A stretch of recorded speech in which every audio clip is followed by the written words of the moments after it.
मेरे प्यारे हिंदी के प्रतियोगी अभ्यर्थियों, हिंदी वाग्धारा चैनल में आज आपका पुनः स्वागत है। एक नई श्रृंखला के प्रश्नों के साथ जो आपकी परीक्षाओं के लिए बहुत ही उपयोगी होंगे और इसकी अनुभूति, इसका एहसास आपको स्वयं से हो रहा होगा यदि आप इन श्रृंखलाओं के प्रश्नों का आदि से अंत तक अध्ययन कर रहे होंगे। आइए इस श्रृंखला के पहले प्रश्न की शुरुआत हम लोग करते हैं। आज का पहला प्रश्न है, हिरण्यगर्भ पर्याय है? ए ब्रह्मा, बी विष्णु, सी महेश, डी सभी। तो हिरण्यगर्भ जो है ब्रह्मा जी का है, आप जानते हैं। एक सोने कहावतों के अनुसार, पौराणिक कथाओं के अनुसार, एक सोने का अंडा कमल नाल से होता हुआ ऊपर फूल के ऊपर निकला और फूट करके वो फूटा, इसीलिए इनका एक पर्यायवाची अंडज भी हो जाता है। हिरण्य सोने का पर्यायवाची है और उसके गर्भ से इनकी उत्पत्ति, इसलिए इनको हिरण्यगर्भ कहा गया। तो ब्रह्मा जी के पर्याय हो जाता है। प्रश्न नंबर 2, कीस पर्याय है? ए मरकट, बी शाखामृग, सी बलिमुख, डी वानर।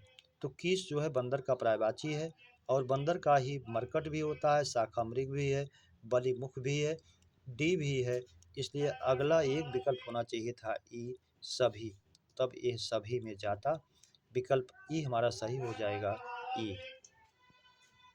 प्रश्न नंबर 3, परशुराम धारी थे डॉट डॉट धारी थे, उचित विकल्प से रिक्त स्थान पूरित करें। ए अस्त्र, बी शस्त्र, सी दोनों, डी कोई नहीं। तो परशुराम जी फरसा धारण करते थे कंधे पर, उसको भाला के रूप में आप जाने तो उनके हमेशा साथ रहने वाला था वो उनका हथियार, इसलिए वो शस्त्र में जाएगा।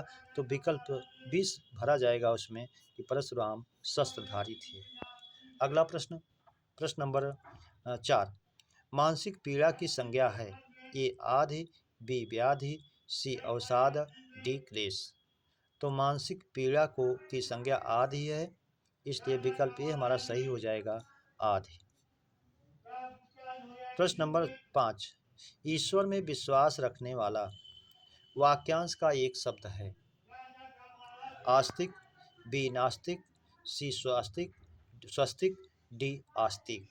तो आस्तिक एक ऋषि का नाम है, स्वस्तिक जो मंगल सूचक बनाया जाता है, नास्तिक जो ईश्वर में विश्वास नहीं रख करता है, और आस्तिक जो ईश्वर में विश्वास करता है। आस्तिक का विलोम भी पूछता है, तो नास्तिक आप जानते रहिए, इसलिए विकल्प ए हमारा सही हो जाएगा, आस्तिक।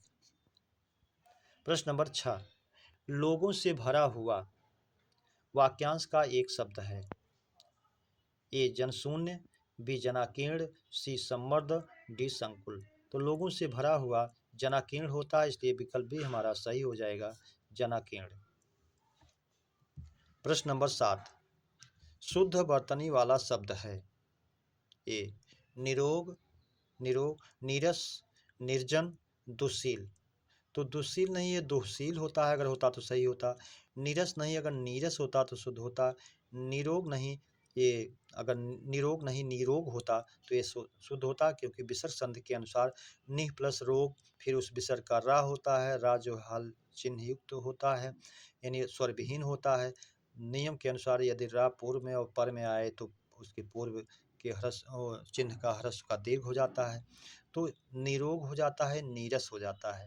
तो ये दोनों अशुद्ध हैं, दुशील अशुद्ध है, निर्जन जो है निह प्लस जन, निर्जन ये शुद्ध होगा, इसलिए विकल्प सी हमारा सही हो जाएगा। अगला प्रश्न है प्रश्न नंबर 8, सत्याग्रह में संधि है? ए दीर्घ स्वर संधि, बी गुण स्वर संधि, सी वृद्ध स्वर संधि, डी आयादि स्वर संधि।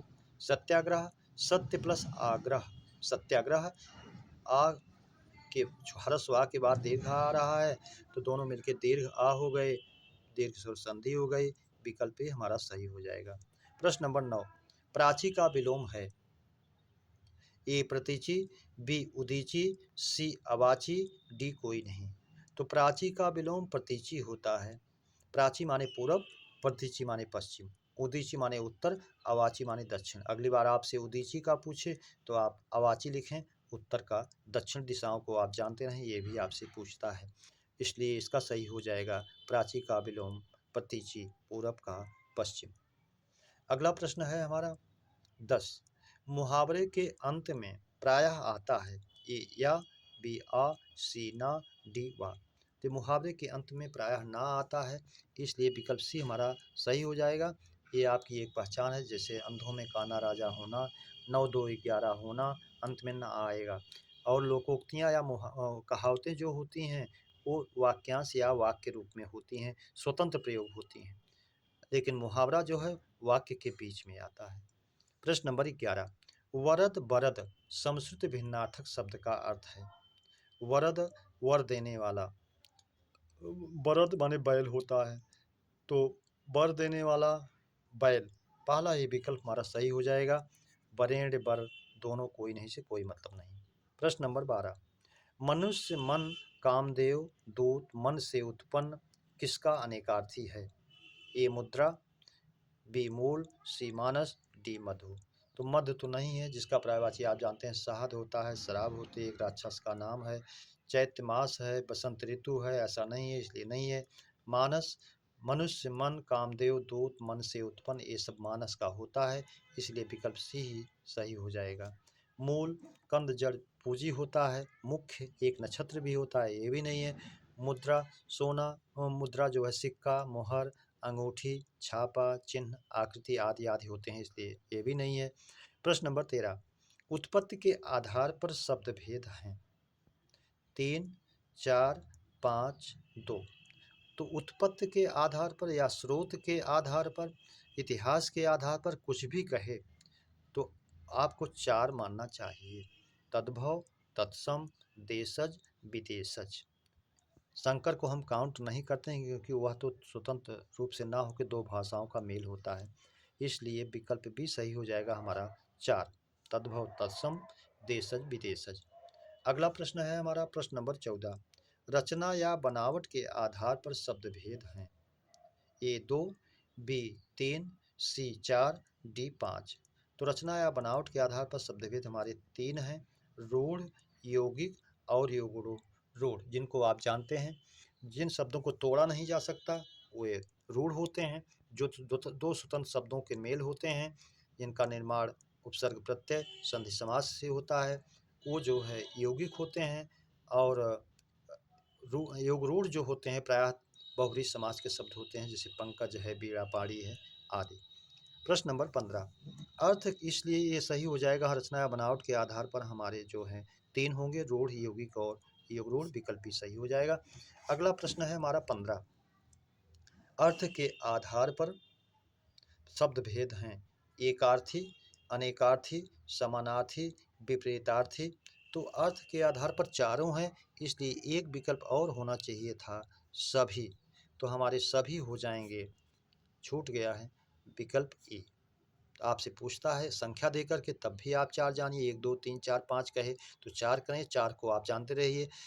एकार्थी, अनेकार्थी, समानार्थी, विपरीतार्थी, इसमें वाक्यांश के लिए एक शब्द वगैरह को ना, उसको अन्य के रूप में ही आप जानें। प्रश्न नंबर 16, रूप व्याकरणिक प्रयोग या विकार के आधार पर शब्द भेद हैं। ए 1, बी 2, सी 3, डी 4। तो विकार के आधार पर जिसको कहते हैं वही रूप व्याकरणिक या प्रयोग है, तो 2 होते हैं, विकारी और अविकारी, इसलिए विकल्प भी हमारा सही हो जाएगा 2। प्रश्न नंबर 17, अविकारी शब्द हैं। ए प्रति, बी चिड़िया, सी गाय, डी बकरी। अविकारी में सब चिड़िया, गाय, बकरी सबके रूप बदल जाएंगे, बहुवचन हो जाएंगे, लेकिन प्रति जो है ये अविकारी, जिसका रूप नहीं बदलता है, इसलिए विकल्प ए हमारा सही हो जाएगा, प्रति।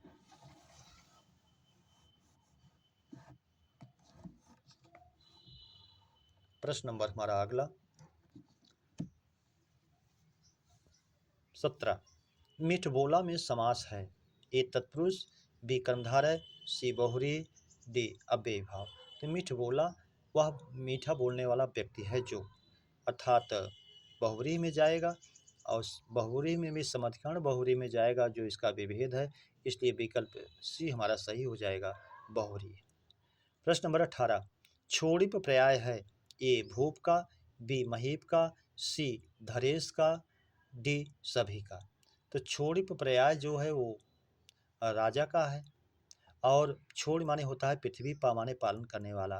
पा का अर्थ 2 भाव में जाता है, एक तो पा पीने के भाव में जाता है, एक पा पालन करने के भाव में। पीने के भाव में जैसे आप कहते हैं द्वीप, जो 2 बार में स्तनपान करे, हाथी कह देते हैं आप। भूपा अब यहाँ पालन करने के भाव में है, भू का पृथ्वी का जो पालन करे, छोड़ी पृथ्वी का जो पालन करे, मही माने धरती पृथ्वी इसका भी जो पालन करे, धरा का ईश जो है धरेश गुण सुर संधि। तो सभी राजा के प्रायवाची होने के कारण विकल्प डी हमारा सही हो जाएगा, सभी। प्रश्न नंबर 19, अशुद्ध तद्भव तत्सम युग्म है। ए किवाड़ का कपाट, सही है। बी कुंजी का कुंजिका, ये भी सही है। सी काठ का काष्ठ, ये भी सही है। डी कूड़ा का कीट, तो कीड़ा का कीट होता है, कूड़ा का कूट होता है, इसलिए यह अशुद्ध है, विकल्प डी। प्रश्न नंबर 20, समृद्ध स्वर है। ए में ई, बी ई, सी उ, डी उ, ई सभी। तो समृद्ध स्वर में आप जानते हैं ई उ, ये चारों स्वर हमारे होते हैं, इसलिए विकल्प ही सही हो जाएगा। इसी में री भी आता है, अगर वो देता तो वो भी माना जाता। प्रश्न नंबर 21, अर्ध समृद्ध स्वर है। ए ओ दोनों कोई नहीं। तो अर्ध समृद्ध स्वर में समृद्ध स्वर जिसमें मुंह बंद रहे, ढका सा रहे, वो समृद्ध है। अर्ध समृद्ध जिसमें आधा रहे, तो ये उसमें ए भी होता है, ओ भी होता है, इसलिए विकल्प सी हमारा सही हो जाएगा, दोनों। प्रश्न नंबर 22, विवृत स्वर है। विवृत का शाब्दिक अर्थ होता है खुला हुआ, जिसके उच्चारण में हमारा मुंह खुला रहे पूरी तरह, वो विवृत है। आ ई उ। तो ई उ आप जानते हैं समृद्ध स्वर में जाता है। दीर्घ आ केवल एक ही स्वर है जो विवृत स्वर में काउंट होता है, इसलिए विकल्प ए हमारा सही हो जाएगा, दीर्घ आ।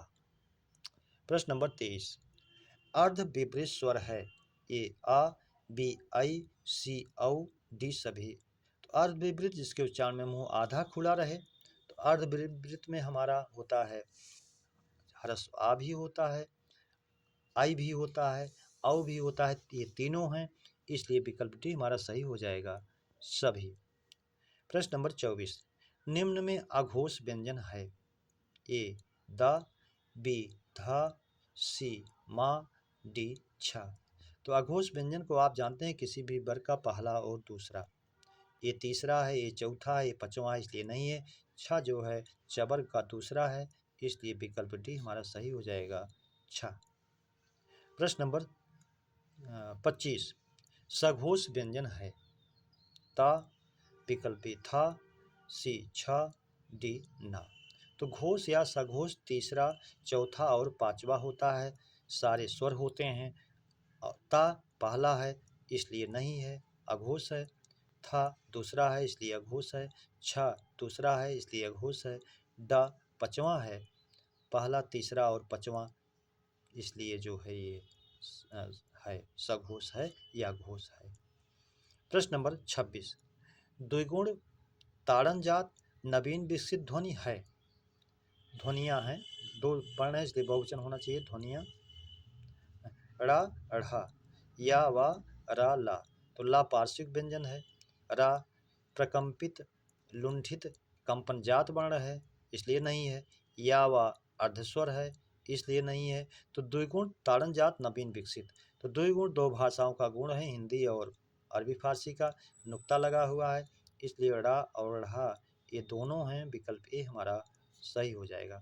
प्रश्न नंबर 27, स्वर यंत्र मुखी या काकल्य वर्ण है। ए या, बी वा, सी रा, डी हा। तो स्वर यंत्र मुखी या काकल्य वर्ण हमारा हा होता है, इसलिए विकल्प डी हमारा सही हो जाएगा, हा। प्रश्न नंबर 28, राजपुरुष में समास है। ए तत्पुरुष, बी कर्मधारय, सी बहुव्रीहि, डी अव्ययी भाव। तो राजपुरुष में समास है, राजा का पुरुष, संबंध तत्पुरुष, जो तत्पुरुष का एक भेद है, इसलिए विकल्प ए में जाएगा, तत्पुरुष। प्रश्न नंबर 29, अध्पका में अध किस भाषा का उपसर्ग है। ए हिंदी, बी उर्दू, सी संस्कृत, डी चीनी। तो अधपका में आधा पका हुआ, ये जो है आधा शब्द जो है, अध जो शब्द है, ये हिंदी का है, इसलिए विकल्प ए हमारा सही हो जाएगा, हिंदी। अगला प्रश्न है हमारा प्रश्न नंबर 30, रिक्शा किस भाषा का शब्द है। ए चीनी, बी जापानी, सी अरबी, डी फारसी। तो रिक्शा जापानी भाषा का शब्द है, इसलिए विकल्प बी हमारा सही हो जाएगा, जापानी। विकल्प बी सही होगा हमारा, जापानी। अगला प्रश्न है हमारा प्रश्न नंबर 31। सरकार में किस भाषा का उपसर्ग है? ए फारसी, बी अरबी, सी उर्दू, डी फ्रेंच। तो सरकार फारसी भाषा का शब्द है, इसलिए विकल्प ए में सही जाएगा, फारसी। प्रश्न नंबर 32। शुद्ध वाक्य है? ए ईश्वर के अनेकों रूप हैं, अशुद्ध है। अगर ये होता कि ईश्वर के अनेक रूप हैं तो ये शुद्ध होता। प्रश्न विकल्प बी, मेरे मित्र सांध्य काल के समय आएंगे। मेरे मित्र सांध्य काल के समय आएंगे। सांध्य में काल और समय दोनों एक दूसरे के पर्याय हैं, दोनों में से एक होना चाहिए। चाहे मेरे मित्र सांध्य समय में आएंगे या सांध्य काल में आएंगे, तो ये हमारा सही होता, इसलिए अशुद्ध है। प्रश्न नंबर विकल्प नंबर सी, मेरे घर में केवल मात्र एक चपरासी है।